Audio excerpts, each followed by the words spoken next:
All right. Welcome back, everybody. Welcome back to Leverage Nation. Today's rock star is none other than Aaron DeVries. Guys, you're going to get to hear about Aaron and his family and some amazing things that he's been doing and has done, and actually how he's been able to help other folks and dads. Aaron and I connected and in Maryland and at an event, the Connected Leadership Academy. And I was just really intrigued by his story and touched, man, because I'm a father. I have three children as well, Aaron, as I mentioned to you, and I love my children, man. There's nothing more I love than being a dad. And without further ado, Aaron, tell our viewers and folks who you are, man. Who is Aaron DeVries? My name is Aaron DeVries. Like you said, I'm from Austin, Minnesota. So if you've heard of the lunch meat spam, I live where they make spam. So there also is a spam museum. So if you're interested, you can come and visit that as well. But Wow. I'm born and raised Minnesota. I have two children. He's going to be 23 years old in July. Actually, on the 11th, my son will be 23, and then a daughter who's 21. My daughter at 3 months old was diagnosed with epilepsy. So she has that diagnosis. She uses a wheelchair to get around. So I was introduced into that world of, medical stuff and disability at her early age, and grew with that and had to learn all that stuff because I didn't know anything about it before. So that's kind of my brief overview of my story. Man, you look so young, Aaron. You look so young. You said probably the no hair. Man, I'm right behind you, man. I got this spot back here. Every time I go get my haircut, I tell them just short. Sure. I'm not gonna hide it, man. No. I don't want to be that dude, Yep. But and really cool. So we're gonna dig into a lot of this stuff. One of the things that I'll start with, which will be brief, is so tell me about spam. Like, is it so spam, right? So like you said I never knew there was a museum, man. Like, yep. So have you been to the museum? Actually, I've been there. Let's see. I've been there twice, and my girlfriend had not been there, so we went there on Friday for a Friday afternoon date. So I took her on a date to the Spam Museum. So it's kind of cool. It tells all about the history of Spam. You can get a sample. They walk around with a tray with samples on it to give you a sample of one. Yeah. It just has the story and different, facts about it. So. Yeah, that's so cool, man. That's so cool. I used to work for juvenile probation. I worked with kids. Yep. My assistant supervisor, she was half Filipina, yep. and she loved spam, man. Like, and she would wrap it with seaweed and rice and stuff. It was amazing. That's what my wife didn't believe me, but she would bring it, and I really looked forward to it. Yeah, they have a spot there that shows like different countries and how they eat it or their packaging. I think the Philippines might be one of them where they kind of show some more detail about it. So, yeah, it's really neat, man. If you think about it, like right now, like culinary arts has kind of taken off, right? People are doing all kinds of cool stuff with like I had a client not too long ago, and I visited his home, and he's like, "Hey, man, can I get you a snack?" I said, "Sure." Like I didn't want to refuse it, right? Yep. And he brought me these hot dogs that were like chopped up and just done like on a bun, but like really like gourmet style, man. Sure. Like it had, tons of things in it. I was like, wow, that's pretty cool, So it's neat how Americans have just taken something very simple and then okay, we're gonna turn it into this meal or this magnificent thing, right? Yep. Very cool. Well, I want to ask you a little bit, Aaron, about TEDx. I know you've spoken. Is it twice?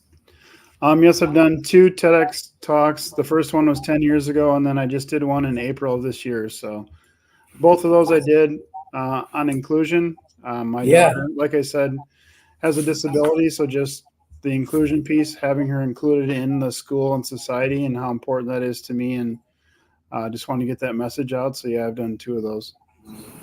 Wow, man. So, and don't throw any stones or spam at me, man. But so I you said 10 years ago, so you spoke at TEDx 10 years ago. Yep. Uh, and I just barely heard about TEDx, like myself. Yep. So how long has TEDx been around? That I actually don't know the answer to that. So there's TED, which is like the big one where, Bill Gates, the big name guys talk. And then TEDx is where local communities can, apply to host their own events. So that's what I've been involved in, is the local ones. So the first one was in my hometown, Austin, 10 years ago. And then this one was in South Dakota, where I got my master's degree. I did that one this year. So it was pretty cool. Very, very cool, man. Yeah, Austin. So we have in Austin, Texas. It's like about an hour from me here, where I'm at. Yeah, that is so cool. That comes up, like you say, I'm from Austin. They're like, Texas? I'm like, no, Minnesota. So man, you have been posting some fishing, yep. and we chatted about that a little bit. I love fishing, man, but I had a huge portion of my life that I didn't do any fishing, right? Because I was so busy working. But you mentioned your children, and my son is 12. My two daughters, I have 14 and 18. Both my daughters have birthdays this week, man. This week and next week. Okay. But so we have started fishing, yep. and that's a memory I had when I was little with my dad. Sure.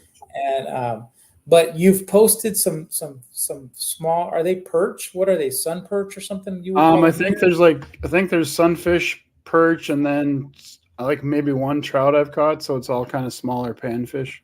Yeah, very cool. Now, did you eat any of them, man? No. So I mean, you talk about like not fishing for a while. My family's gone up, like my parents and my siblings and I have gone up to the same. My dad's gone to the same cabin on a lake up northern Minnesota. I asked him this year. He said he started going in 1964 and 1965. So he's been going to the same place that long.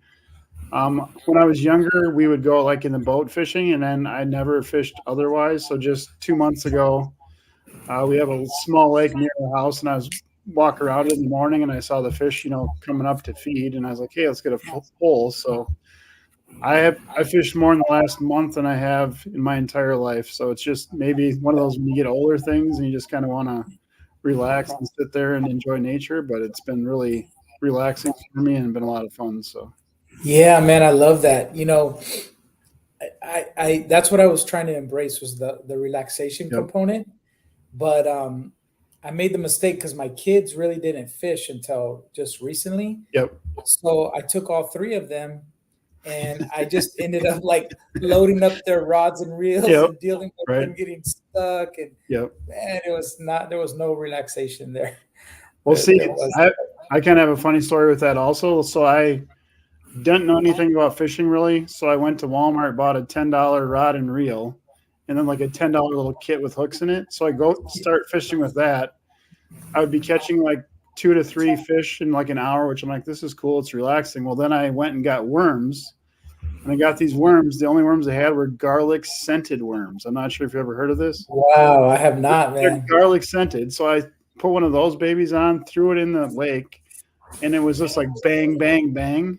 So the most fish I've caught doing that was 31 fish in 1 hour. So now I have to decide ahead of time. Do I want to relax when I'm fishing, or do I want to be like worn out, busy, like you're saying? Because like that 31 fish in an hour is kind of fun, but you're not relaxing. You're just so that's like every cast, just boom. Well, I take pictures of all of them when I pull them out. So that time I checked, and I had caught 8 fish in 10 minutes. So it was literally throwing it. It hit the water. They take it down. I'd reel it in, like boom, boom, boom, boom. Wow. So that is not relaxing fishing either. So now I have to kind of like balance it. Do I want to relax, or do I want to be busy? So yeah. And those 31, were they like a school of fish, or like do you think they're all very similar? I mean, most of them are like, no, I mean, most of them are like sunfish. I catch most are like sunfish, and it's always basically the same spot. So I'm not sure if there's something like under the water they just kind of hang out by, but it's pretty much automatic, and it doesn't matter what time of day either. So it's like throw it in there, you get a fish. It's pretty crazy. Yeah, man, that is very cool, man. So I'll shift gears a little bit for us here. So in inclusion, right? Yep. I think there's a huge part of the world that knows the word, Yep. but I don't think there's like a huge part of our society that knows what's going on, what has gone on, and what hasn't, and what needs to. Sure. Like ultimately, you and I had a great conversation in Maryland, and I just like I said, it really touched my heart, man, because I'm a father as well. So, if you could share with the with our viewers a little bit about that, man, I would love for you to Sure. help them understand. Anybody who's viewing today that may not understand what you've been doing. Sure. So yeah, what I do is I coach parents. If you have a child with a disability, then they might be in what's called special education, which you may have heard of. Yeah. So for me, I hadn't heard of that. I don't recall at all, and I didn't know anything about it. So I had to learn all this stuff related to that. So a lot of things you kind of take for granted. So my son's 15 months older, so I remember going to like his kindergarten, first grade, back to school, which is usually, me, his mom, him, the teacher, 5 minutes in and out. Following that, the same evening, we went to my daughter's back to school meeting, which was me, my daughter, her mom, and then her. It's not uncommon for her school meetings to have like 10 to 15 school staff across the table. Wow. So in that instance, I didn't have any heads up. So I go from my son's meeting, and for me, like if I go to his, I'm going to expect her meeting to be the same. So when it's not, it's hard for me to like function and participate. So I kind of want to, these things that I've learned, gone through, I want to share that with other families. Yeah. The inclusion piece kind of goes along with it because I trust, you trust the school. I don't know anything about this. So you trust the school, what they're telling you. For my daughter, her level of needs were such that the school recommended, sending her to a classroom that they felt was the best fit for her needs, and that ended up being across town. So my son walked a block to his elementary school. My daughter was bused across the town, so they didn't go to the same school until they were in high school. So we found out about inclusion after that, like her being in with her peers, at the local school afterwards. So after that point, we kind of fought to try to get her into, that inclusive setting with her peers and not in a exclusion, like segregated, separate classroom. Yeah. That's kind of where my passion is. To me, that's just not right. And I want that to be talked about and, you get her out with her friends. The first TEDx talks I did 10 years ago was a lot of stories about what we had gone through in the local community. And I kind of have an update on one of those stories. One of the stories I shared was she was in choir. So her choir class was going to participate in a concert with other groups from the community at a historic theater in town. The issue was that there was no wheelchair access to get up on the stage, and she was in a wheelchair. So for her to participate, I had to, somebody placed a chair on the stage. I had to pick her up out of her wheelchair, carry her up the steps in front of the whole auditorium, place her on the chair so she could sing, and then had to go pick her up and get her back off of the stage. So fast forward to 2 weeks ago, I go to a listening session for that arts organization in town. I introduced myself. The guy across the table from me, he's like, I remember you. You're the dad that carried his daughter up onto the stage so she could sing in the choir concert 10 years ago. Wow. And the good news of that story is they're finally going to remodel that theater and make it accessible, compliant with the laws. So that's one of the stories I shared, but just it also shows, like, for me, it's not going to be in time for my daughter to be able to, go up the ramp and not have me carry her up there. But I'm thankful and grateful that, and once that's finished, I know your family will have to actually, go through that similar situation. So Yeah. it's hard as a dad not having it fixed, for my daughter to go through it. But I'm thankful I was able to, our story can help, others in the future. Yeah. Yeah, like as I mentioned, that I worked 22 years Yep. with juvenile probation, so I worked with kids that had made mistakes. Yep. Um, but I would never forget, our the chief probation officer for our department, when I first got there, David Riley. He was an amazing man, amazing mentor. He was a social worker at heart. So he connected with staff, he connected with the families, with the kids we worked with. And Bexar County here in San Antonio, it's huge, right? It's huge, huge. Yep. So we had a huge department, but I'll never forget how he made me feel. And that's one thing I think we both would agree, right?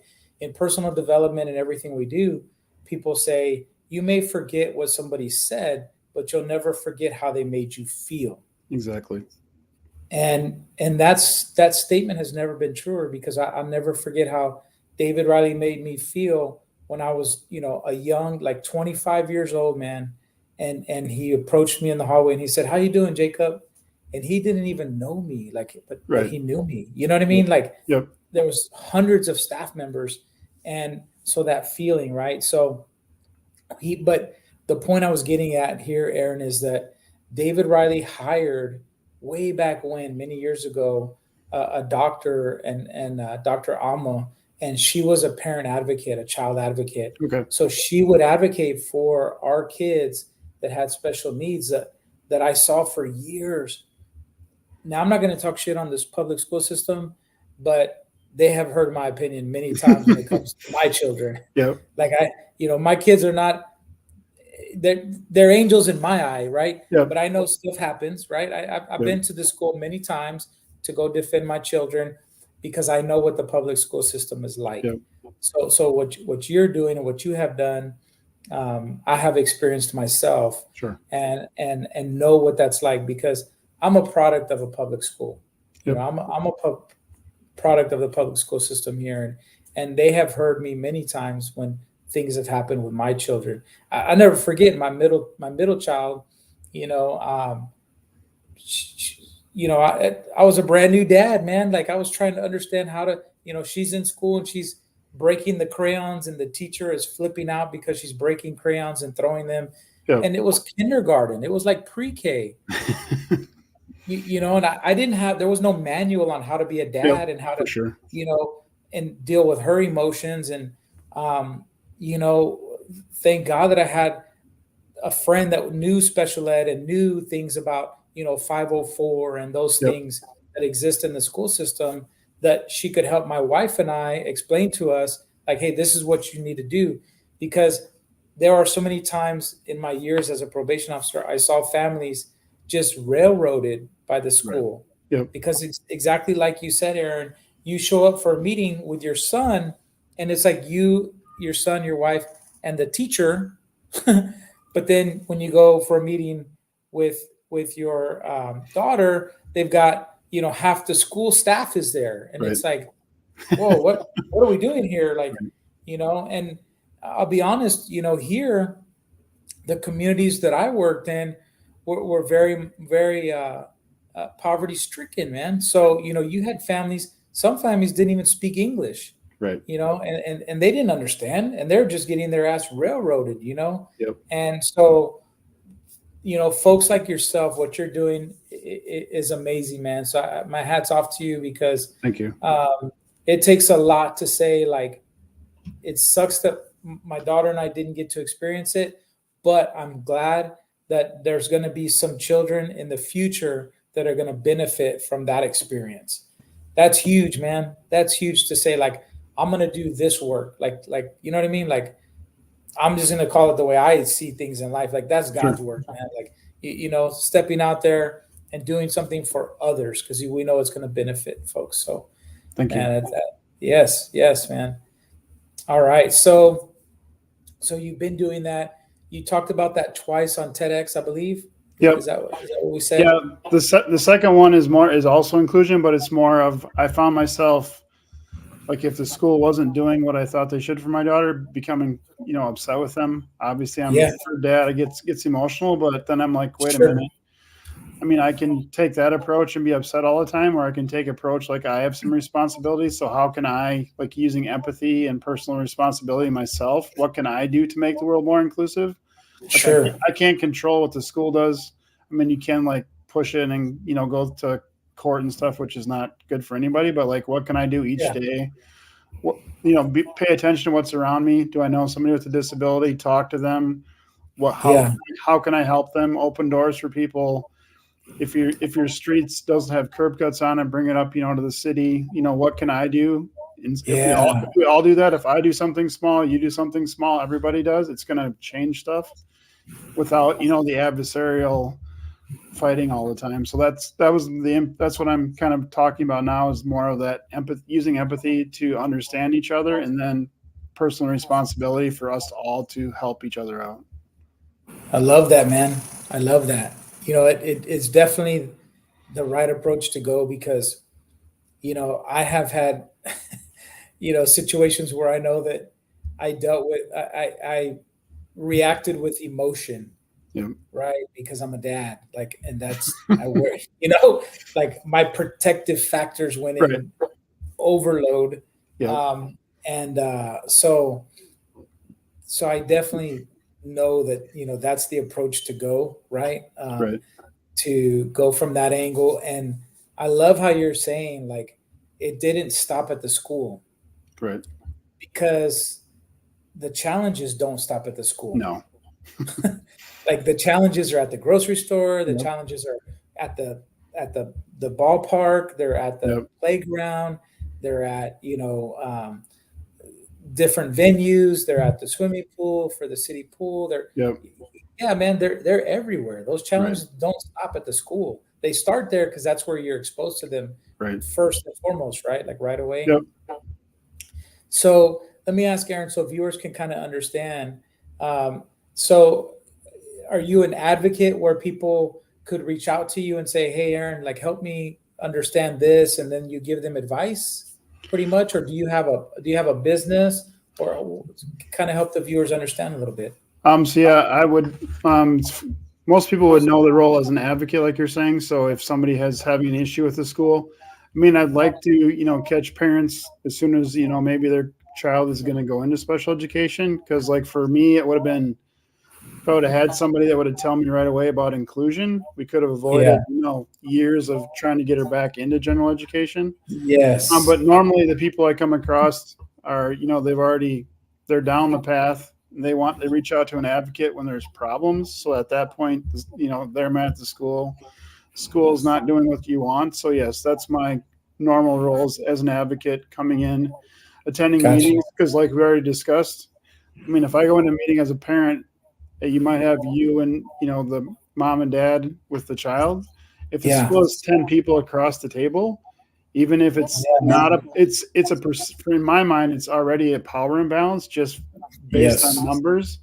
So I mean, from my experience, if you're a family, it's good to have somebody like me, or somebody else, or your brother, sister, somebody come with you, because that at least balances it more. Plus the schools tend to mind their P's and Q's, be more respectful. It shouldn't be that way, but it's just that's what happens in my experience. So yeah, having me come in, answer questions, or attend meetings, that kind of thing.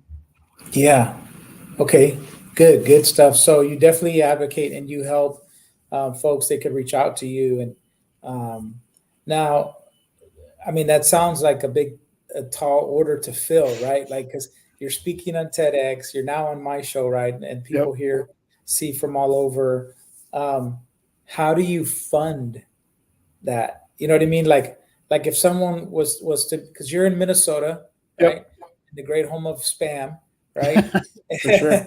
and and if somebody said, "Hey, we're in Ohio and we've been experiencing this, um, but we're broke, like we don't have money." Yep. How do you fund that? Is there a place that you receive funding to help you do this?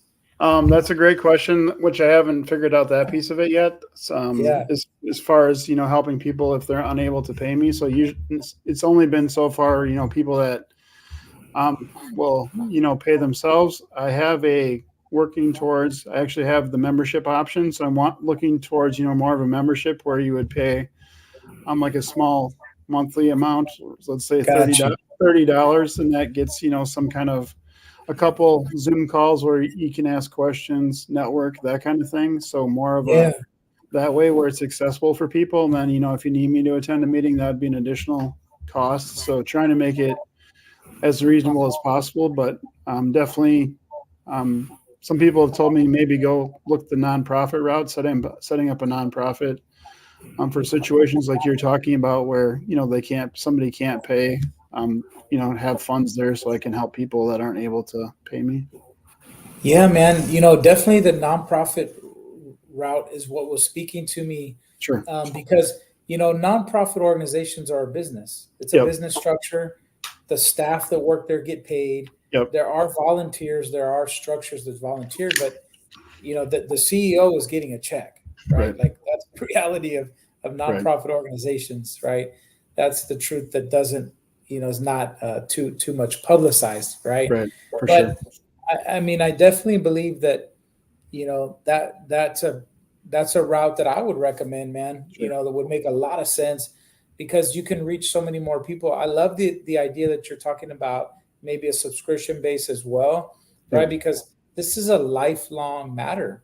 Right.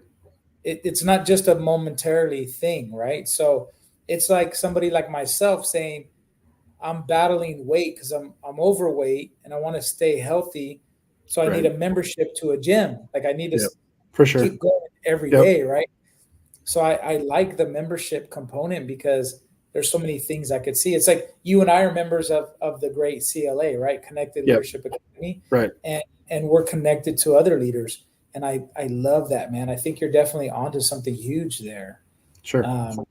And as well as a nonprofit, because there's Yeah. two components there, two components that can go into that, Yeah. and really cool. Where will you be next, Aaron?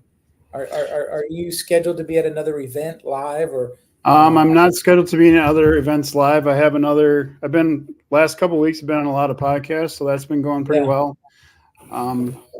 There's been 3 times in the last week where it's been thrown out in the universe that I should start my own podcast. So I'm looking and doing that soon. So yeah, man. Soon we'll be announcing a podcast. I haven't come up with a name yet, but I just love the inclusion part. I'm really wanting to talk to families and just, get their experience with inclusion, talk about it more and spread that word. So that's the next thing, I think. I love that, man. Well, I would love to help you, man. Awesome. That'd be great. Brainstorm that, Sure. So you can get that going. Cause I think it's such an important necessity, like I was saying, man, I would go to the school and advocate for my kids and I still do.